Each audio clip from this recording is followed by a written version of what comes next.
সুপ্রিয় শিক্ষার্থী, আশা করি সবাই ভালো আছেন। আজকে আমরা শিখব ইতালিয়ান ভাষার জেড দিয়ে শুরু 20টি গুরুত্বপূর্ণ শব্দ, আর শেষে এই শব্দগুলো দিয়ে 5টি সহজ বাক্যও বানাবো যা আপনি দৈনন্দিন জীবনে ব্যবহার করতে পারবেন। তাহলে দেরি না করে শুরু করি। আজকের প্রথম শব্দ জাইনো। জাইনো জাইনো জাইনো অর্থ ব্যাগ। মনে রাখবেন, আমরা কিন্তু আজকে জেড দিয়ে শব্দ শিখছি, ফার্স্ট লেটার জেড। তাহলে প্রথমে শিখলাম জাইনো অর্থ ব্যাগ। এটা কি? স্কুল, কলেজ বা ভ্রমণের সময় বই বা জিনিসপত্র বহন করার জন্য ব্যবহৃত ব্যাগকে বোঝায়। পরের শব্দটি হলো জাম্পা। জাম্পা জাম্পা অর্থ পায়ের থাবা। সাধারণত প্রাণীর পা বা থাবা বোঝাতে ব্যবহার করা হয়, যেমন কুকুর, বাঘ, সিংহ, এদের পা কেমন? হাতির পা, এগুলো থাবার মতো থাকে। এগুলোকে বোঝানো হয়, মানে অ্যানিমালের পায়ের থাবা আর কি। জাম্পা কি বলা হয়? জাম্পা। জাম্পা অর্থ পায়ের থাবা। পরের শব্দটি হলো জানজারা। জানজারা জানজারা অর্থ মশা। জানজারা অর্থ কি? মশা, ছোট উড়ন্ত পোকা যা কামড়া এবং রোগ ছড়াতে পারে। পরের শব্দটি হলো জুক্কেরো। জুক্কেরো অর্থ চিনি। বলুন আমার সাথে, জুক্কেরো। জুক্কেরো জুক্কেরো অর্থ চিনি, খাবার বা পানীয় মিষ্টি করার জন্য ব্যবহৃত একটি উপাদান। পরের শব্দটি হলো জুপ্পা। জুপ্পা অর্থ স্যুপ, যেটা তরল জাতীয় খাবার, আমাদের অনেক পুষ্টিকর এবং এনার্জেটিক। এটাকে কি বলা হয়? জুপ্পা। বলুন আমার সাথে, জুপ্পা। জুপ্পা অর্থ স্যুপ, তরল ধরনের খাবার, সাধারণত গরম অবস্থায় খাওয়া হয় এই জুপ্পা। পরের শব্দটি হলো জিও। জিও অর্থ চাচা বা মামা। জিও অর্থ কি? চাচা বা মামা। বাবা বা মায়ের ভাইকে বোঝাতে এই শব্দ ব্যবহার করা হয়। তাহলে এই জিও এর বিপরীত লিঙ্গ কি হবে? জিয়া। জিয়া। জিয়া অর্থ চাচি বা মামি। জিয়া অর্থ কি? চাচি বা মামি। বাবা বা মায়ের বোনকে বোঝাতে এই শব্দটি ব্যবহার করা হয়। পরের শব্দ হলো জোনা। জোনা। জোনা অর্থ কি? এলাকা। এলাকা, কোনো নির্দিষ্ট স্থান বা অঞ্চল বোঝাতে এই শব্দটি ব্যবহার করা হয়। কি বলুন তো? জোনা। জোনা। জোনা অর্থ এলাকা। পরের শব্দ হলো জেরো। জেরো অর্থ শূন্য, যেটাকে আমরা কি বলি? শূন্য বলি। এর ইতালিয়ান শব্দ হবে জেরো। জেরো কোনো মান বা সংখ্যা না থাকাকে বোঝায়। পরের শব্দ হলো জিত্ত। জিত্ত অর্থ চুপ, কাউকে শান্ত বা নীরব থাকতে বলার জন্য ব্যবহার করা হয় এই জিত্ত শব্দ। জিত্ত অর্থ চুপ। বলুন আমার সাথে, জিত্ত। জিত্ত। পরের শব্দটি হলো জুক্কিনা। জুক্কিনা অর্থ লাউ জাতীয় সবজি। একটি সবজি এটা, যেটা রান্না করে খাওয়া হয়। তাহলে এই লাউ জাতীয় যে সবজিটি, এটাকে ইতালিয়ান ভাষায় কি বলে? জুক্কিনা। বলুন আমার সাথে, জুক্কিনা। জুক্কিনা অর্থ লাউ জাতীয় সবজি।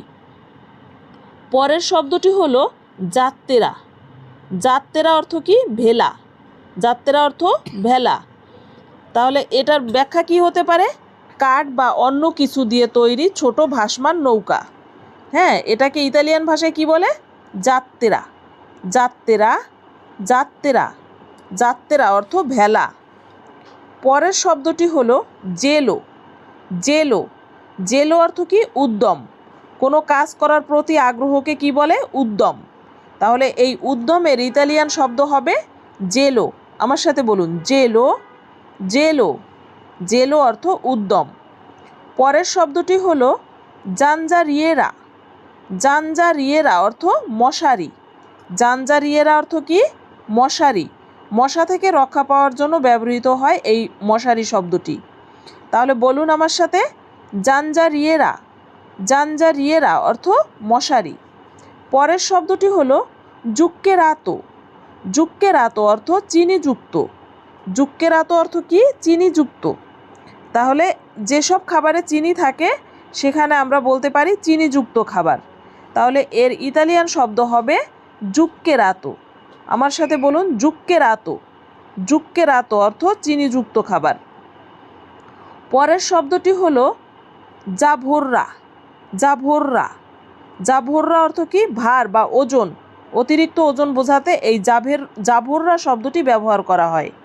বলুন আমার সাথে, জাভোররা, জাভোররা, জাভোররা অর্থ ভার।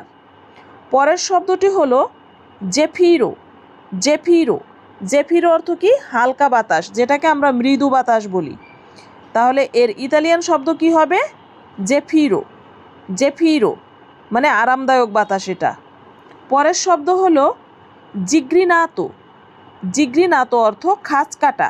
যেমন করাতে ওই যে খাঁজ কাটা থাকে, ছোট ছোট কাটা কাটা, এগুলোকে কি বলা হয়? জিগ্রিনাতো। ইতালিয়ান শব্দ হবে জিগ্রিনাতো। আমার সাথে বলুন, জিগ্রিনাতো, জিগ্রিনাতো, জিগ্রিনাতো অর্থ খাঁজ কাটা।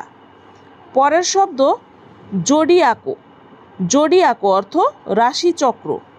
আমরা যে 12টা রাশি বুঝি, যে কি বলে এগুলোকে, কুম্ভ রাশি, তারপরে সিংহ রাশি, হ্যাঁ এরকম মেষ রাশি, এইভাবে রাশি আছে না 12টা রাশি, এগুলোকে ইতালিয়ান ভাষায় বলা হয় কি? জোডিয়াকো। আমার সাথে বলুন, জোডিয়াকো, জোডিয়াকো, জোডিয়াকো অর্থ রাশিচক্র। পরের শব্দটি হলো জোলফো, জোলফো, জোলফো অর্থ কি? সালফার। মানে এটা এক ধরনের রাসায়নিক উপাদান, মানে যেগুলো আমরা ওই যে সার হিসেবে ব্যবহার করি, এগুলোকে ইতালিয়ান ভাষায় কি বলে? জোলফো, জোলফো। বলুন আমার সাথে, জোলফো অর্থ সালফার। তো সুপ্রিয় শিক্ষার্থী, এই ছিল আমাদের আজকের শব্দার্থ পর্ব। এবার আমরা শিখব 5টি বাক্য গঠন, যেগুলো আমাদের দৈনন্দিন জীবনে ব্যবহার করতে পারবো। তো চলুন এবার বাক্য গঠনগুলো শিখে নেই।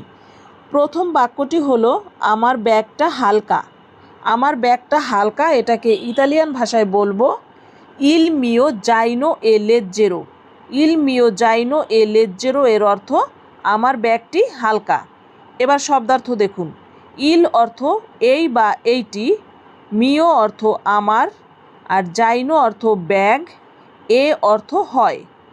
তাহলে পুরো বাক্যটি হবে ইল মিও জাইনো এ লেজ্জেরো, অর্থ আমার ব্যাগটা হালকা। এবার 2 নম্বর বাক্য হচ্ছে দয়া করে চুপ থাকো। দয়া করে চুপ থাকো এর ইতালিয়ান বাক্য হবে পের ফাভোরে স্তাই জিত্তো। পের ফাভোরে স্তাই জিত্তো অর্থ দয়া করে চুপ থাকো। শব্দার্থ হবে পের ফাভোরে অর্থ দয়া করে। তারপরে আছে স্তাই, স্তাই অর্থ থাকো, এবং শেষের শব্দটি আছে জিত্তো। জিত্তো অর্থ চুপ। তাহলে পুরো বাক্যটি হবে পের ফাভোরে স্তাই জিত্তো, অর্থ দয়া করে চুপ থাকো। এবার 3 নম্বর বাক্যটি হচ্ছে আমি স্যুপ খেতে পছন্দ করি। আমি স্যুপ খেতে পছন্দ করি এর ইতালিয়ান বাক্য হবে মি পিয়াচে লা জুপ্পা। মি পিয়াচে লা জুপ্পা অর্থ আমি স্যুপ খেতে পছন্দ করি। এবার আমি শব্দার্থ বলছি।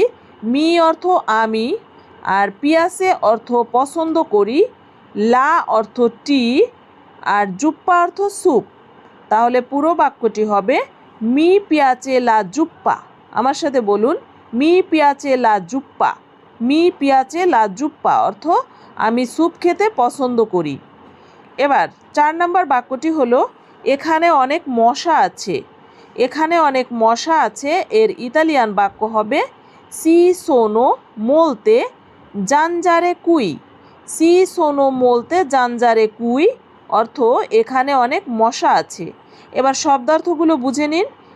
চি সোনো, সি সোনো অর্থ আছে, আর মোলতে মানে অনেক, মোলতে মানে অনেক, আর জানজারে, জানজারে অর্থ মশা, আর কুই অর্থ এখানে। তাহলে পুরো বাক্যটি হবে সি সোনো মোলতে জানজারে কুই।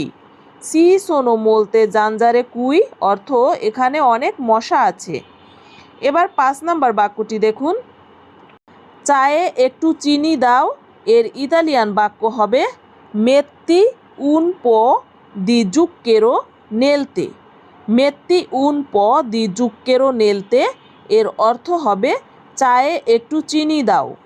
এবার শব্দার্থ দেখুন। মেত্তি অর্থ দাও, মেত্তি অর্থ দাও, উনপ অর্থ একটু, উনপ অর্থ একটু, দি অর্থ এর, আর জুক্কেরো অর্থ চিনি, নেল অর্থ এর মধ্যে, তে, তে অর্থ চা। তাহলে পুরো বাক্যটি হবে metti un po' di zucchero nel tè। বলুন আমার সাথে, metti un po' di zucchero nel tè অর্থ চায়ে একটু চিনি দাও। তো শিক্ষার্থী বন্ধুরা, এভাবে আপনারা এই ভিডিওগুলো মনোযোগ সহকারে দেখবেন এবং আমার সাথে প্র্যাকটিস করবেন। তাছাড়াও বারবার এই ভিডিওগুলো রিভিশন করবেন, তাহলে আপনাদের ইতালিয়ান ভাষা শিখতে সহজ হবে। তো আজকের লেসনটি কেমন লাগলো কমেন্ট করে জানাবেন, আর নতুন ইতালিয়ান লেসনের জন্য এই চ্যানেলটি সাবস্ক্রাইব করে রাখবেন। দেখা হবে আবার পরের ভিডিওতে, ততক্ষণ পর্যন্ত পুরনো ভিডিওগুলো রিভিশন করতে থাকুন।